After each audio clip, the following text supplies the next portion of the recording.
Boa noite. Eu gosto muito dessa casa. Eu sempre venho aqui, eu falo porque é verdade, tá? Provavelmente, hoje, dia 10 de dezembro, é a última vez que eu tenho a oportunidade de falar nessa casa esse ano. E é com muita alegria que eu faço isso. E eu vou explicar por quê para vocês.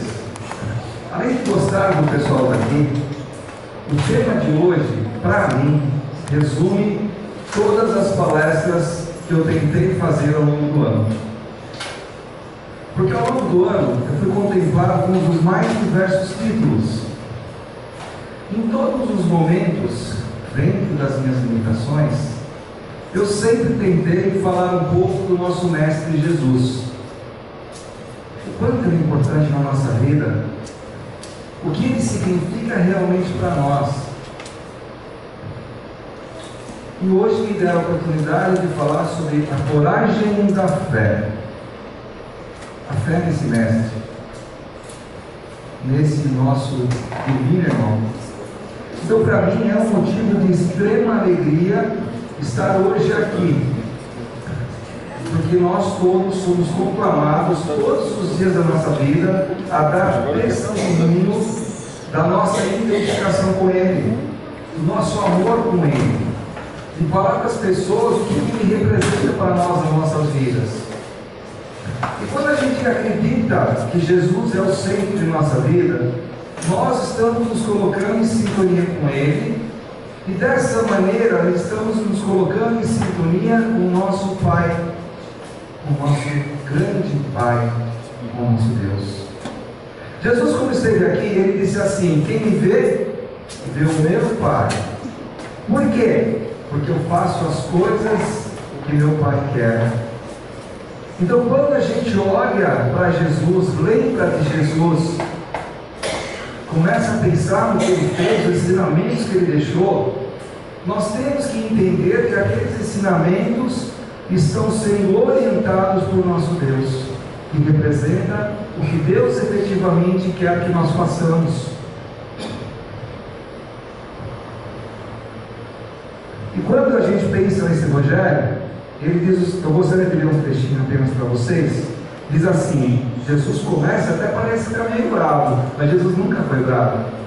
Todo aquele que me confessar e me reconhecer diante dos homens, eu reconhecerei e confessarei também eu mesmo, diante do meu Pai que está nos céus. E todo aquele que me regenerar diante dos homens, eu regenerarei também eu mesmo, diante do meu Pai que está nos céus.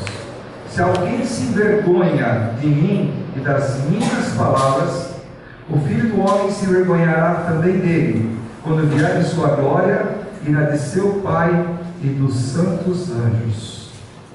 Ele está como está conclamando todos nós a dar o testemunho dele. Ele está nos convidando a dar testemunho. Convidando. Ele não está fazendo que isso seja obrigatório. Ele veio, trouxe exemplos maravilhosos, deixou uma doutrina de amor, mostrou para nós o que é bom, o que é certo, o que é correto, e nos convida. Ele não impõe nada, exemplo de Deus que não é um Deus interventor. Jesus não impõe nada nas nossas vidas, mas Ele quer tanto que a gente esteja do lado dele, participando com Ele, vivenciando as coisas que Ele nos ensinou. Então, na medida que nós demos testemunho dele, de servir a Jesus através dos seus ensinamentos e defendermos nossa posição de fidelidade, estaremos ratificando nossa confiança em nosso Pai divino. Creio que nenhum de nós aqui tem dúvida que Jesus foi o ser mais iluminado, de maior espiritualidade que apareceu nesse planeta. Eu acho que nesse coro eu não estou sozinho. Todos nós temos convicção disso. E vou dizer mais: antes que o nosso planeta existisse, Jesus já existia. E Ele nos escolheu. Quando Ele soube que ia se criar um tal de um planeta Terra, um tal de uma Via Láctea. Ele falou assim: eu quero ser governador daquele povo, eu quero orientar aquele povo em todos os momentos da vida deles, durante todos os séculos.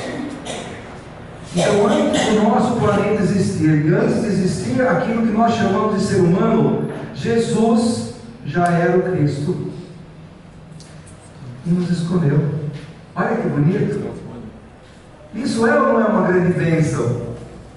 Nós temos um ser de tanta magnitude espiritual que, se fosse olhar só para as nossas deficiências, ele não escolheria a gente.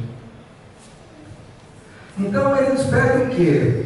Sigam, me sigam. Mas para seguir Jesus existe uma condição: tem que amá-lo, e tem que ter coragem de falar isso para as outras pessoas. Muitos de nós proclamamos que nós temos fé em Jesus, que nós acreditamos nele, mas quando nós somos pressionados por alguma coisa, para alguém que faz uma crítica, para quem faz um comentário desaroso, muitos de nós ficamos com medo. Muitos de nós não defendemos aquilo que a gente realmente acredita. As entidades não boas, as malévolas, como dizem, eles têm um medo danado de Jesus.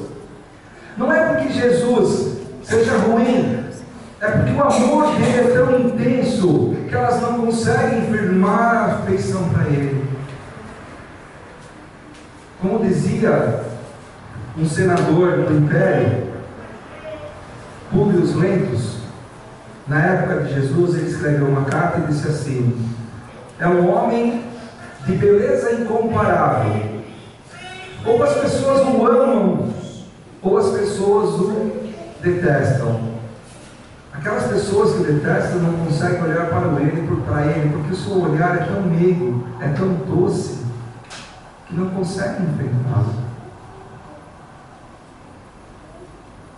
Eu fico imaginando se na época de Jesus nós estávamos lá, não tão evoluídos, né, como nós estamos hoje, apesar que ainda a gente não está muito evoluído.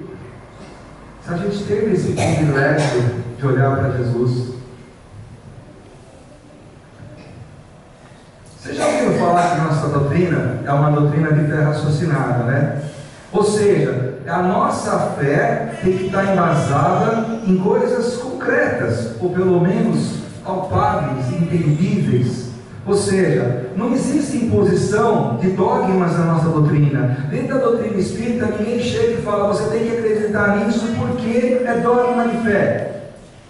O que a gente aprende com Kardec? Que a fé tem que ser raciocinada.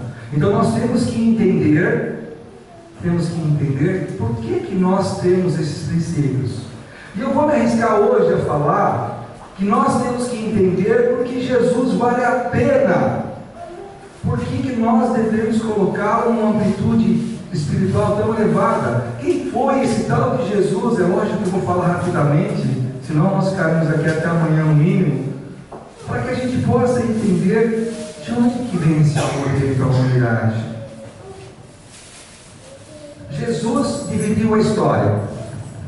Nós temos nossa contagem de anos antes de Cristo e depois de Cristo. Nós estamos no ano 2014, depois da era de Cristo. Por si só já mostra como ele foi importante na nossa vida. E antes de Jesus vir, 2, 3 mil anos antes dele vir, o Antigo Testamento já falava da vinda de um Messias que iria ser o Salvador do mundo.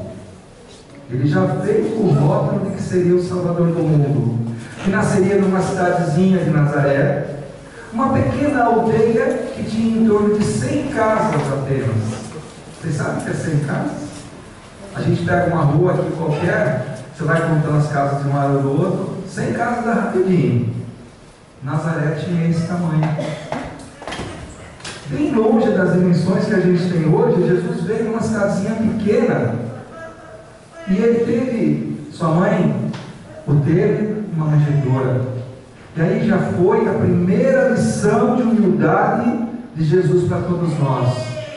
Porque ele era rei, ele podia nascer em qualquer palácio, em qualquer lugar. Mas como é que nós vamos ver na frente, ele dizia assim: o meu reino não é desse mundo. A sua vinda mexeu com a sociedade daquela época. Vocês lembram de uma parte que Jesus dizia assim, que ele não veio para destruir a lei, ele veio para aperfeiçoá-la, porque ele via que aquele povo era muito mau ainda. Aquele povo estava acostumado a tomar um tapa no rosto e bater com a outra mão. Estava acostumado a devolver nas mesmas condições aquilo que as pessoas faziam. Porque Moisés, o que Moisés dizia? Olho por olho, dente por dente. O que Jesus veio dizer? Amai vossos inimigos, orai por aqueles que vos perseguem. É isso que Jesus veio dizer. Jesus foi tão marcante que as pessoas que o conheceram, fisicamente falando, elas mudaram a sua vida. Mudaram. Ao longo da história, nós vamos encontrar centenas de exemplos de pessoas que deram as suas vidas físicas por esse homem. Um dos primeiros mártires do cristianismo, como Lucas chamava, que Lucas que deu o nome de cristão para todos nós, foi Estevão. Estevão, aquele mesmo que foi apedrejado e morto nas mãos de Paulo, que naquela época era Saulo. O mesmo Estevão que não renunciou à fé, à convicção dele em Cristo, e que morreu demonstrando a sua fé. Olha como as coisas são engraçadas. Saulo fez isso com Estevão. Aí um belo dia ele está correndo atrás dos apoiadores de Jesus, ele está indo até Damasco atrás de Ananias. O que acontece com ele? Ele diz o Evangelho que ele viu uma luz tão forte que o cegou. Não era a luz do sol, não. Apesar de estar no deserto, era a luz de Jesus. A luz de Jesus era mais forte do que a luz do sol. Estevão sofreu na mão de Paulo e Paulo aprendeu com Jesus. Estevão fez uma coisa violenta e Jesus o curou com amor. E ele fica cego temporariamente, fisicamente, mas começa a enxergar através do coração. Vamos falar de um grande exemplo chamado Inácio de Antioquia. Vocês já ouviram falar nessa pessoa? Inácio de Antioquia, existe uma passagem do Evangelho que Jesus estava lá dos apóstolos e eles começam a discutir quem era o maior entre eles. E aí Jesus chama uma criança, coloca no colo dele e diz assim: quem quer ser o maior no reino de Deus tem que se assemelhar a esta criança. Esta criança chamava-se Inácio de Antioquia, que se transformou num dos maiores exemplos de fidelidade a Cristo. Um dos maiores exemplos. Falar de Jesus é sempre muito emocionante para mim.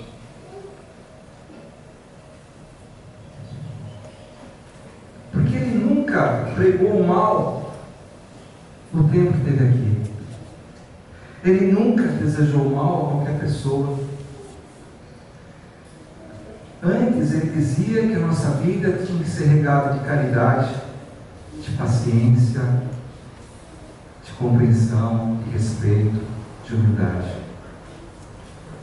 Uma vez, um homem se dirigiu a Jesus e disse assim: bom mestre, o que eu devo fazer para ter a vida eterna? O que aquele ser de grande magnitude respondeu? Bom é só Deus. Bom é só Deus. Segunda demonstração que eu cito hoje de humildade de Jesus. Mas ao mesmo tempo ele diz o seguinte: ninguém vai ao Pai se não for por mim. Eu sou o caminho, eu sou a verdade, eu sou a vida. Às vezes a gente fala essas expressões várias vezes, né? Seu caminho, sua verdade, sua vida. Jesus está dizendo que Ele é a essência de todas as coisas. Ele é a direção certa que a gente tem que tomar.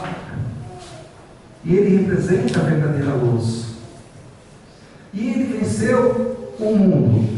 Venceu o mundo das cobiças, venceu o mundo das maledicências, venceu o mundo das invejas, venceu o mundo do egoísmo. Nos deixou um legado de luz. Todos que quiserem seguir vão ter. Jesus foi traído, Jesus foi humilhado, até pelos seus mais próximos. Na hora que Ele estava sendo crucificado, a não ser Maria e algumas mulheres, só estava João. Pedro o negou 3 vezes. Judas o traiu. Os outros apóstolos ficaram morrendo de medo de serem crucificados com ele. Isso é testemunho de coragem? Isso é testemunho de fé? Não é. Aí o que Jesus fez? 3 dias depois de sua morte, Ele ressuscita e volta para onde? Ao convívio dos seus apóstolos. E Ele chega novamente para dizer: não desanimem, confiem em mim. Na casa do meu Pai tem muitas moradas. Se não fosse assim, eu vos teria dito. Olha que força maravilhosa. E aí quando Ele chega, Tomé não está. E os apóstolos depois contam para ele, que Tomé diz: se eu não cutucar minhas mãos nas mãos dele crucificado, eu não vou acreditar. Quantas vezes nós já fomos Tomé? Quantas vezes nós somos Tomé? Quantas vezes nós vamos precisar de exemplos físicos para acreditar nesse bom mestre? Quantas vezes? Por que a gente é assim?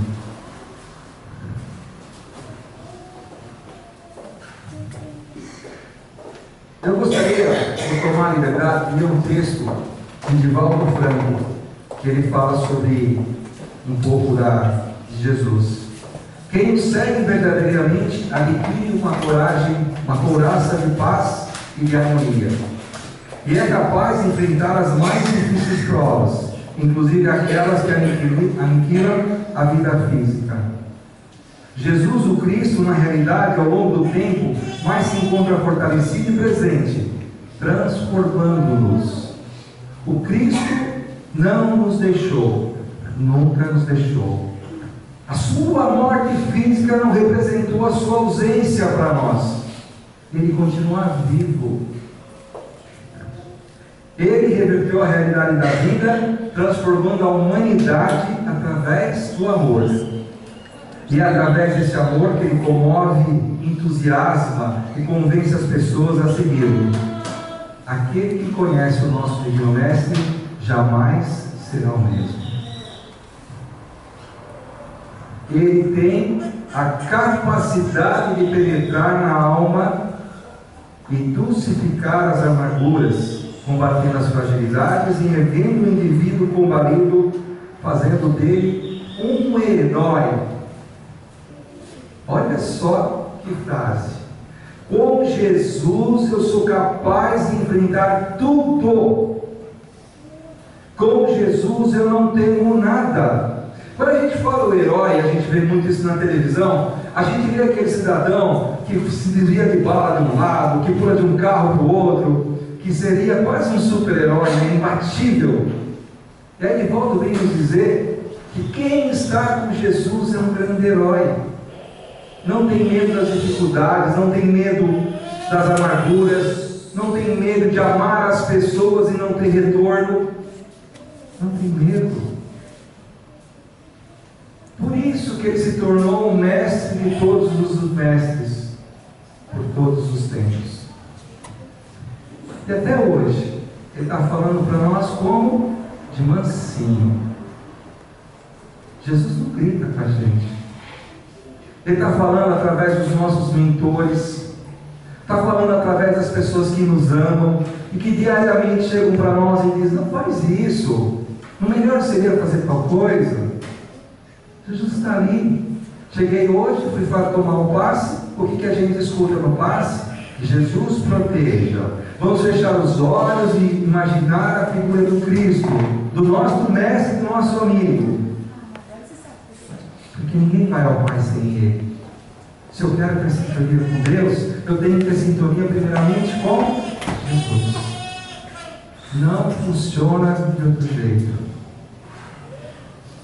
E Jesus, ao contrário do que muita gente pensou, Ele não teve a pretensão de nos salvar.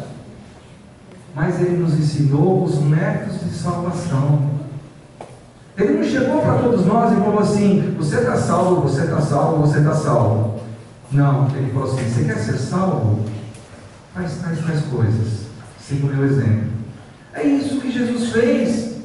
Conheço algumas religiões que dizem assim: eu estou salvo pelo sangue de Jesus, porque Jesus veio aqui, morreu na cruz por nós. Aí um dia, conversando com um amigo que me falava isso, eu virei para ele e disse assim: então quer dizer que você pode mentir, você pode prejudicar as pessoas, você pode fazer um mal para as pessoas, que você está salvo porque Jesus veio? Ele ficou me olhando assim, né? Não respondeu nada, logicamente. Eu disse para ele: nós vamos ser salvos se nós fizermos aquilo que Jesus nos ensinou.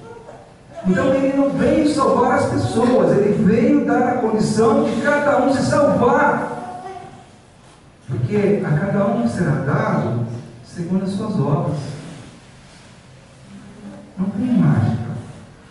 Se nós formos merecedores, nós vamos estar bem, nós vamos estar felizes. Se eu quero ser bem tratado, se eu quero ser amado, se eu quero ser respeitado, o que eu tenho que fazer? Eu tenho que amar as pessoas, eu tenho que respeitar as pessoas, eu tenho que tratar bem as pessoas. Não é isso que a gente tem que fazer? A pergunta é: e é isso que a gente faz? Eu gosto muito do exemplo de Teresa d'Ávila. Ela foi considerada a doutora que abria as portas da fé, porque o testemunho dela de amor a Jesus era fantástico. Ela não tinha vergonha de falar de Jesus. Isso, olha, ela veio na Idade Média, onde não havia tanta divulgação, né, pelo menos do mestre naquela época. E ela tinha um grau de intimidade com Jesus muito grande. Uma vez, ela estava indo de uma cidade a outra para pregar, e ela escorregou na beira de uma rampa e caiu dentro do lago. E ela estava se afogando porque ela não sabia nadar, e de repente, no auge do desespero, ela pensando em Jesus, ela sente uma mão. Era o mestre puxando ela na água. Aí ela escuta a voz de Jesus que diz assim: está vendo, Teresa? Está vendo como eu trato meus amigos? E ela, com o humor que era característico, diz assim: está vendo, Jesus, porque você tem poucos amigos? É só um exemplo para dizer que Jesus está conosco em todos os momentos da nossa vida, nas coisas boas e nas coisas ruins. Michelangelo, um grande artista, um grande pintor, ele era fascinado por Jesus. As obras dele, ele deixa textualmente a imagem e a presença do Cristo na humanidade. Isso não é uma forma de ratificar a fé que ele tem? De dizer para as pessoas o que ele acredita? É uma coisa bem simples para nós fazermos hoje em dia. Tem muita gente que frequenta muito o Facebook, o Skype, um monte de coisa. Eu tenho quase 2.000 pessoas no Face. A coisa que eu mais gosto de fazer é falar de Jesus no Face. Às vezes eu pego aleatoriamente o nome de uma pessoa, né? Eu vejo lá, não dá para você conhecer todo mundo. Eu olho para ela, faço uma oração, peço a Deus: Deus, o que ela quer ouvir? Aí você escreve qualquer coisa que você acredita, de coração.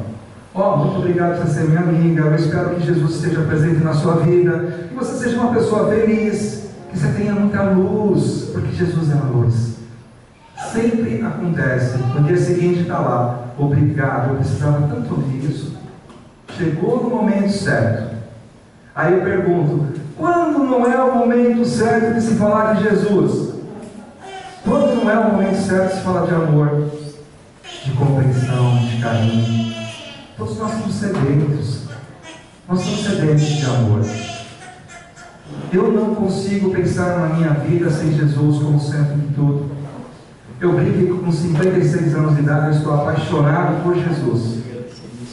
Eu acordo pensando nele, eu deito pensando nele. Passo os dias, eu tenho grandes problemas. Parece que naquele terreno pedregoso que eu estou passando, eu não estou sentindo nada, porque eu acho que ele está me carregando. Eu às vezes sou meio maluco, né? Eu ando normalmente sozinho no carro, eu saio muito sozinho. De vez em quando alguém olha para mim lá e fala, ele está maluco, está conversando sozinho. Estou batendo um papo com Jesus.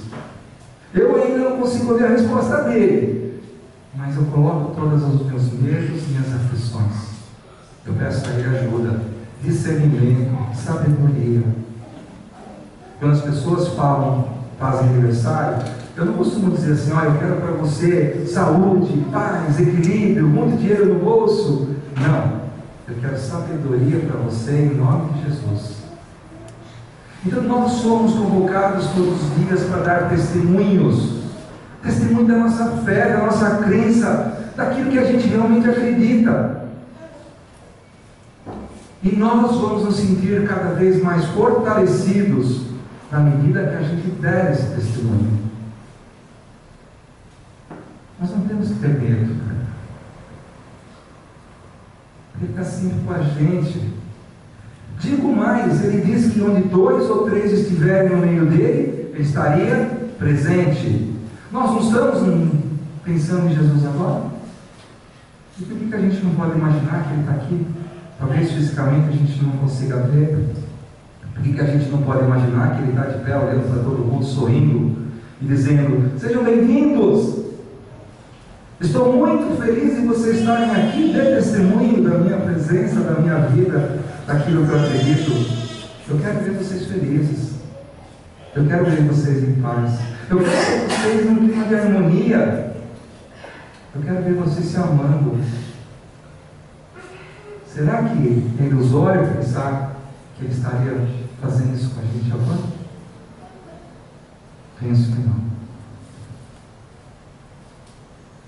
Então, como eu disse para vocês, estou muito feliz em estar aqui hoje. Muito feliz por essa oportunidade. Quando eu ia preparar essa palestra, meu íntimo vibrava. Vibrava porque eu gosto de falar do meu amor por Jesus. Vibrava porque ele me dá uma paz tão grande, manter a harmonia na minha casa, na minha família, porque a família que tem Jesus no meio, como centro, ela não tem desequilíbrio. Ela pode ter aqueles problemas normais de família, né? Dificuldades financeiras, mas não tem aquele desequilíbrio moral. Eu não acho que não faz. Então eu me sinto muito privilegiado de estar aqui hoje. As minhas mãos, se vocês pudessem sentir, estavam vibrando. Vibrando de alegria. Então eu aproveito para agradecer pelas oportunidades que me deram esse ano estar falando, por essa casa em especial. Eu sei que realizo um trabalho maravilhoso, pelas pessoas, pelos dirigentes, pelos coordenadores, pelos guias espirituais dessa casa que estão aqui por Jesus, demonstrando a coragem que eles têm de dizer o amor desse grande mestre. E não dá para viver sem esse amor. Eu não consigo viver sem esse amor. E nós somos abençoados por ter esse amor. Um amor que nos realiza. E o que ele pede? Como o João Neja nos diz, sejam luz de tal maneira que as pessoas que vierem depois de você possam sentir a sua luz e saber o caminho que eles podem seguir, que eles devem seguir, assim como Jesus fazia para mim. Que possamos todos nós nunca esquecer da importância de Jesus na nossa vida. Nunca. que nós não tenhamos nunca medo de dizer quanto a gente o ama, o quanto ele é importante na nossa vida, e que a nossa vida não teria sentido sem ele. É como se fosse um enorme buraco que nós tivéssemos caído e não tivéssemos nunca fim. Tenham todas muita paz. Agradeço pela oportunidade, desculpa pela emoção, mas falar de Jesus é sempre muito gratificante. Eu peço a Ele que Ele permita que eu ainda por muitos anos tenha a coragem de confessar o amor que eu tenho por Ele. Que assim seja.